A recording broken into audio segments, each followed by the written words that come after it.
Бәрі сәлем достар, қалдарыңыз қалай? Қазіргі таңда мен сіздерге өзімнің ағылшын тілін қалай үйрену керек, қалай тезірек үйрену керек туралы сіздерге айтамын.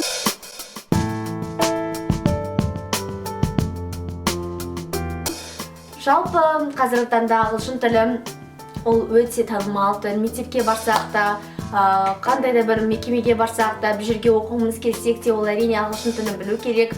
Сондықтан да ағылшын тілі негізі мен ғана айтпаймын, бұны бүкілдер айтады, тіпті біздің елбасшымыз Назарбаев та айтады ол туралы. Ағылшын тілі дүние жүзінің 70% халқы ағылшын тілін қолданады. Неге оны қолданады? Ғылым менен білімнің өркендеп өскені, мынау ақпарат құралдары интернеттің тілі, медицинаның тілі, ғылымның тілі, мәдениеттің тілі ағылшын тілі. Ағылшын тілін білмей-ақ өмір сүреміз деуге де болады, әрине болады. Бірақ та ағылшын тілінде шығып жатқан білімді онда білмейсің. Оны білмесең, өркендеп өсуің болашағыңа балта сабасың. Сонымен ағылшын тілін қалай дамытуға болады? Ағылшын тілін менің өзімнің практикам бойынша мен қазіргі таңда ағылшынды енді бастап жатқан кездерім, себебі бұның алдына мен тек қана ән айтып жүрдім, бұның алдында сабақ оқып жүрдім, бірақ өмір үйрете ме, сен әртүрлі жерге барған сайын сен ағылшын тілін керек екенін түсінесің, және оны жаттау керек саған, міндетті түрде сен оның бәрін түсінесің. Қазіргі таңда мектепке барған кезде бізге ағылшын тілінен көптеген сөздерді жаттауға үйретеді. Бұл айтайын қате, себебі бір сөз сен жаттай алмайсың, сен бір сөзді жаттасаң, сен оны бір жылдан кейін ұмытасың. Сондықтан да, мысалы, бүк, осыдан кейін бір айдан кейін бұл сөз ұмытылады. Мен көптеген семинарларға барып жүрген кезде маған үлкен кісілер маған кеңес береді, сол кезде айтады, ешқашан бір сөз жаттамау керек, әрқашанда фразалық түрде жаттау керек. Фраза. Екінші маған олардың кеңестері беретін, ол ешқашан грамматика жаттамау керек, ешқашан.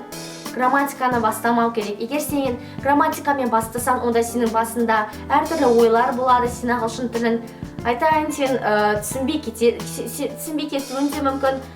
Оған бір теорема бар. Кішкентай бала дүниеге келген кезде оған біз зат есім үйретпейміз. Біз оған сын есім екенін үйретпейміз. Ол үйреніп кетеді әрі қарай. Қазір біздің ата-анамызды сұрасақ та, олардан бастауыш не екенін білесіздер ме, баяндауыш не екенін білесіздер ме, олар қандай сұраққа жауап береді, олар білмейді. Бірақ олар қазақ тілінде еркін сөйлей алады. Бұл теорема. Сондықтан да қандай да бір тіл үйренер алдын әртүрлі грамматика керек жоқ мүлдем. Қазіргі таңда мен сіздерге өзімнің программамен таныстырғым келеді. Менің программам ол кітап оқу.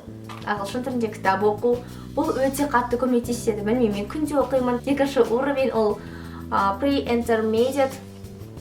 Мен бұл кітапты ашамын. Менің қалай үйренемін? Мен бұл кітапты ашамын.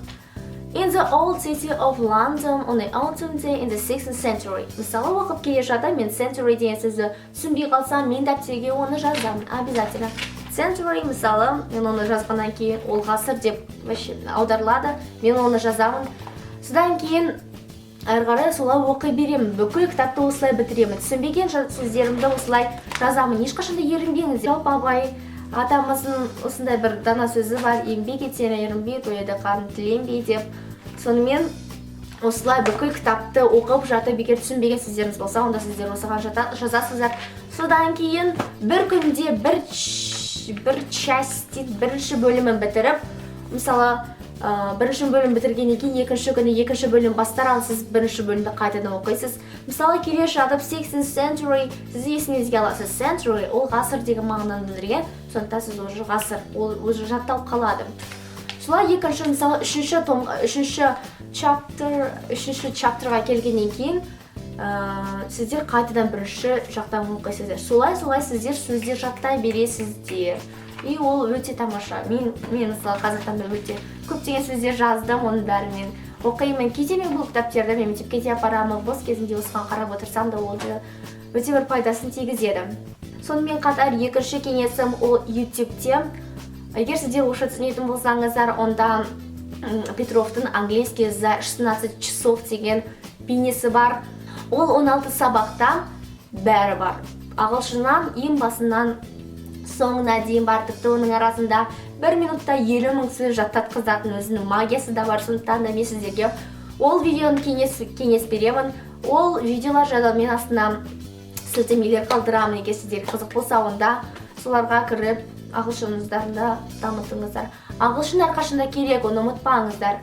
Ағылшын тілі ол сонымен сіздің өзіңізге ғана емес, ол сізді саяхаттаған кезде де ол керек, обязательно керек. Кез келген адам қандай да бір мемлекетке бармасын, Германияға бармасын, өздерінің неміс тілдері болса да олар ағылшын тілінде сөйлейді. Жалпы көптеген жерлерде ағылшын тілінде сөйлейді. Еңбек етіңіздер достар, осыдан кейін сіздер жемістеріңізді көретін боласыздар.